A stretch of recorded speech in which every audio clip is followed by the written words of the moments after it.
and once again go to the division button and paste there.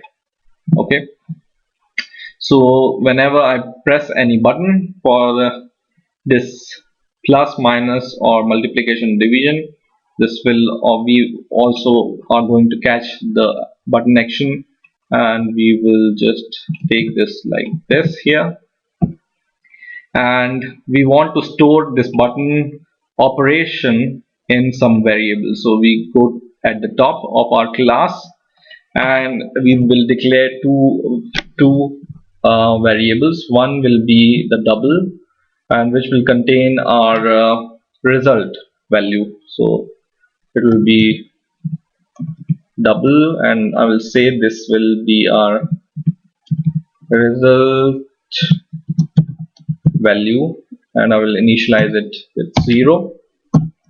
And second will be the string, which will contain our operation. So operator or operation performed. So operation performed, and by default I will initialize it as blank. Okay, and we are going to need one more variable which we will see later.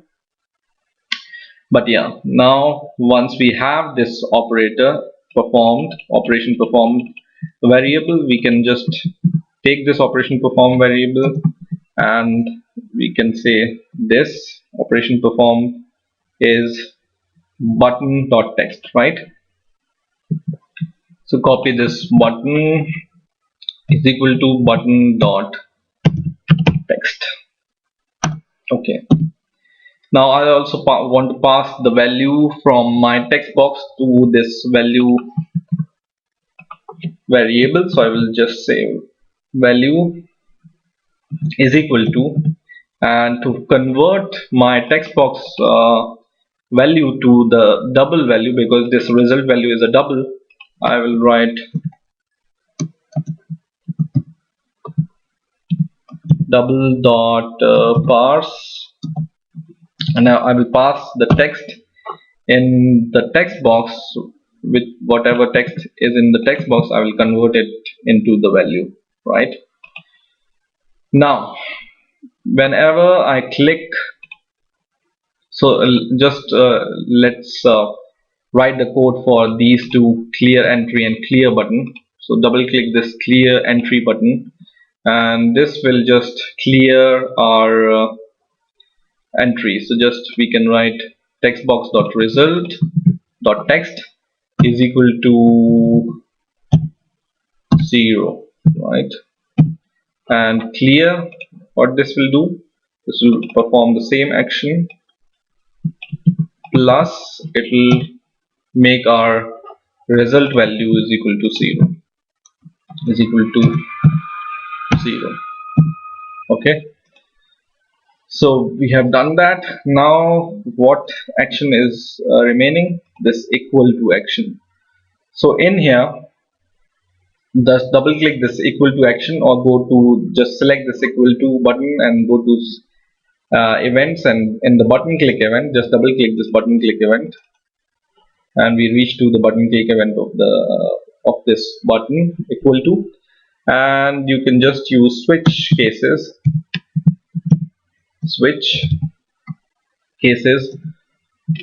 depending upon the value in the operation, or this one operation perform variable. Okay, so first of all, the case can be case for not here, but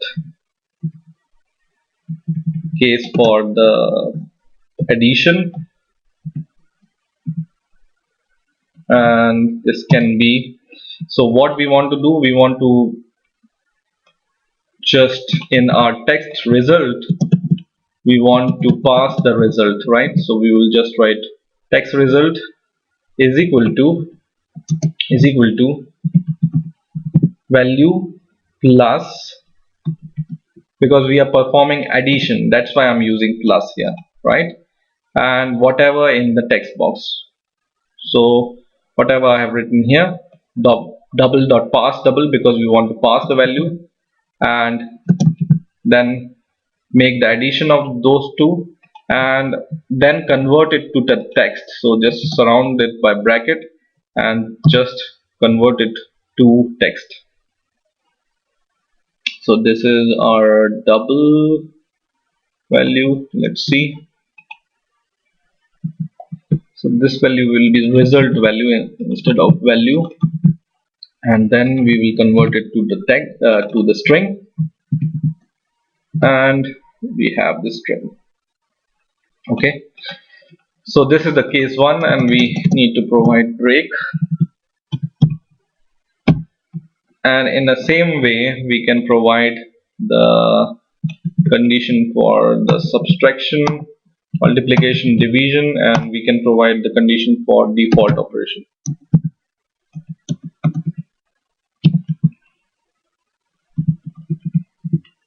Default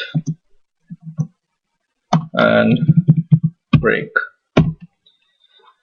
Okay, so in this we will subtract. Just write subtract and perform subtraction here. Here we will perform multiplication, and here also, and here we perform division, and here also. Okay, so now we have all these things. We need one more value, that whenever we perform some operation, or whenever we click this button, we need to have some variable to store that it's performed or not. So if I click this addition button, I want to know if this button is clicked or not, or what is the status of this button. So what I'm going to do is, in here in my code, I will say bool is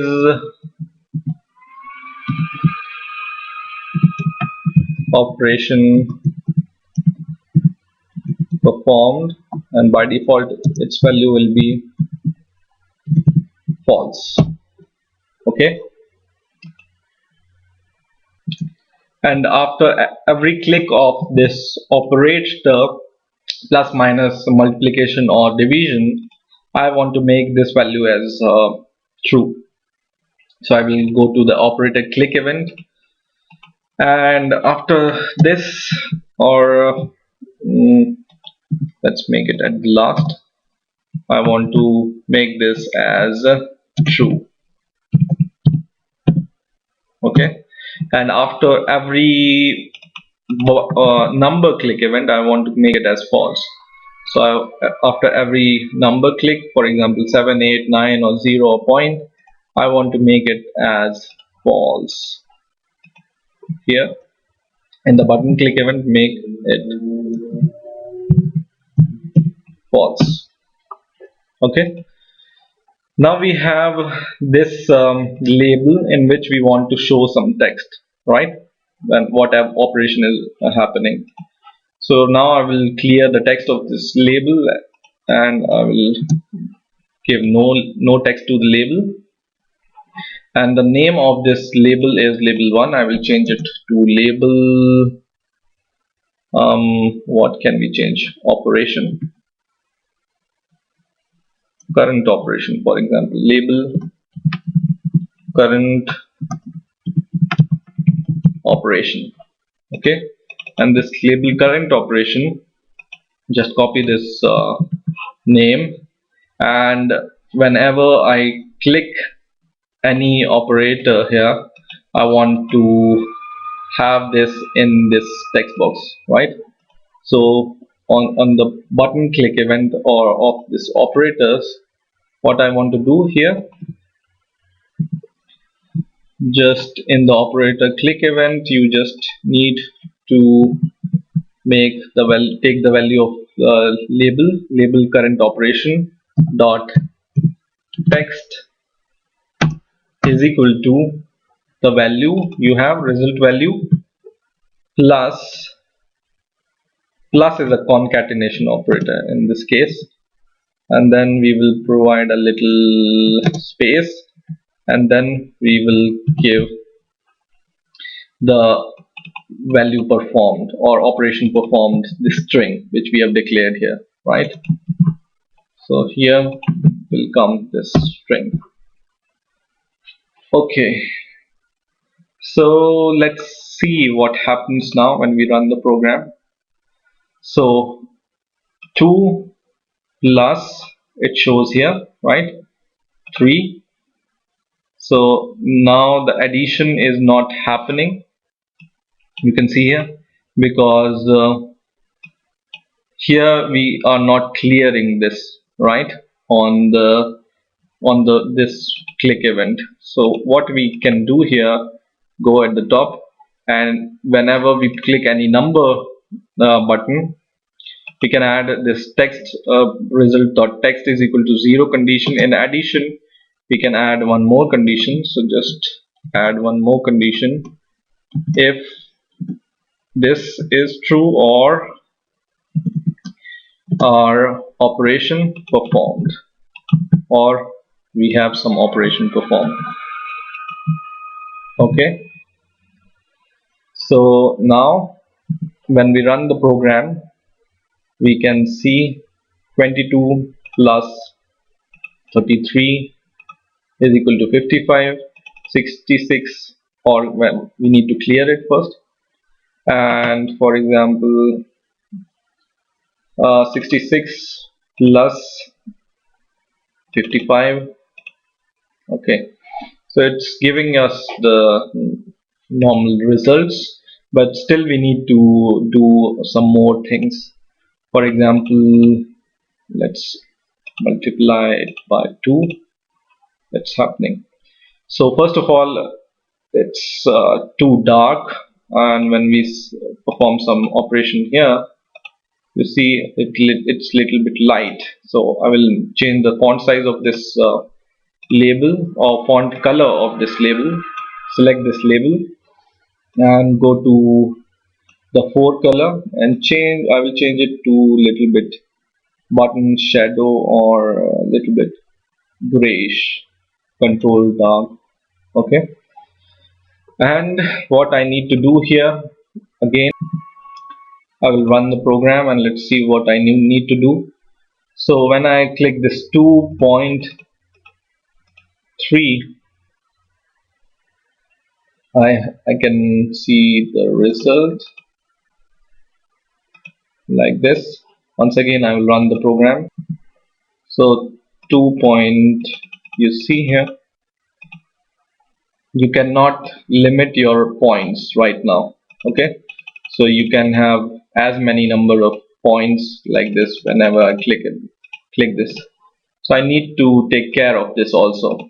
So I go to my button click event, and in here I have this button text in here, but I will provide a special case for this point text. So if this text in the text field is this point or decimal is equal to decimal,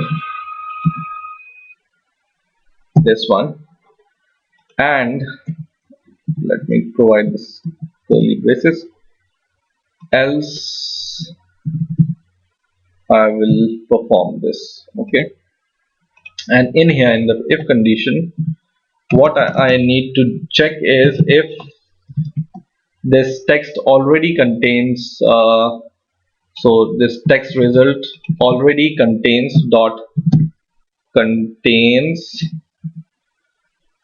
this point or not. So I will just copy this and paste it here, and if it contains if it doesn't contain, then I will just make opposite of this. So if this text doesn't contain this point already, then only I need to provide this text, otherwise I don't need to provide this. And once again when I run the program, and when I click 2 point, Still it's doing it. Let's see why. Okay, so this if condition, I need to take the text from the button, not from the text box. So like this, and now let's see, hopefully it will work. Point, point, point, nothing happens, right? So we take care of this point also. Now let's try to run the program. So for example, 78 multiplied by 3 gives us the result. I will clear the text. 333.33 multiplied by 6 gives us the correct result, or 12.98 plus 55555 gives us the result. For example, I divide something by 0, so clear 9 divided by 0, which will give infinity. Okay, it gives. So basically our operation is working, but I want to make it a little bit more interactive. In order to, for example, I click here 3 plus 3 plus 3 plus 3, it's not showing the addition here, right? 3 plus 3, it should show 3 plus 3 is equal to 6, then plus 6 is equal to 9 here, plus 9, right? So it should show the addition of these. So how can I achieve this? So once again I will go to this operation click event, and in here when I have this button captured or button text, what I can check here is if my value, which is this one, result value, is equal to 0 or is not equal to 0. So is not equal to 0. In this case, I want to perform the same operation I'm performing in my equal to operation. So I want to perform the same operation as this button, because this will replicate the functionality of this addition or multiplication whenever I add this, right? So just go there, copy the name of your equal to button, which is button 15 in my case. So button 15 dot perform click, so this action will perform the click event of this equal to button, and this action will be taken, right? And once this is done, basically you want to do the same, just copy all the operations and paste just below this, but I just want to remove this value is equal to double pass. So operation perform is equal to button dot text, and this label will be modified with the result and the operation performed, and this will become true. Else I want to perform the normal operation. Okay, so now let's try to run the program. So 3 plus 6, you see here comes 6, and when I click plus, it says 9 plus 4, and when I say minus, it converts it to 7 plus 9, for example, plus, so it's showing the result to us, right? 3 plus 2, or 32 plus 36 plus, so still it's not showing the correct result because this is not changing, right? So when I click plus plus plus, it's only adding 3 to it. So to correct this, I will go to my equal to button, click event. So just select your equal to button, go to button, click event of equal to, and I will make this value is equal to whatever is the value in the text box. So just copy this result value and go outside your switch condition, equal to double, because we want to convert from double to parse. So string to double we want to convert. So whatever is in the text box result, I will transfer it to my result, and I will just make whatever text is inside my label, I want to make it as blank or clear this text. So just make it is equal to blank, equal to blank. Okay, so just add these two things. Now I'll run the program and let's see if it's working or not. 98 plus 6, 98 plus 6 is 104, so 104 should come here, and the result also should come here, plus, okay, right. Now I will say plus 6, so result is 1010 minus, so 1010 minus, for example, 100. Okay, and I will once again, I want to multiply whatever is the result, which is 10 multiplied by 6, for example, and I will say equal to 60. So now our calculator is working like we have expected. There are still more functionality you can add to your calculator, like square root or some other mathematical operations, but this is how you can make a simple calculator. This can be your starting point to make a calculator, and you can play with this calculator. You can add more functionalities like key press events. Right now it's just listening for these events, but you can add key press events and other events also, and make it more advanced. So I leave it on you how you can use this calculator and make it advanced. And I hope you have enjoyed this video. Please rate, comment and subscribe, and bye for now.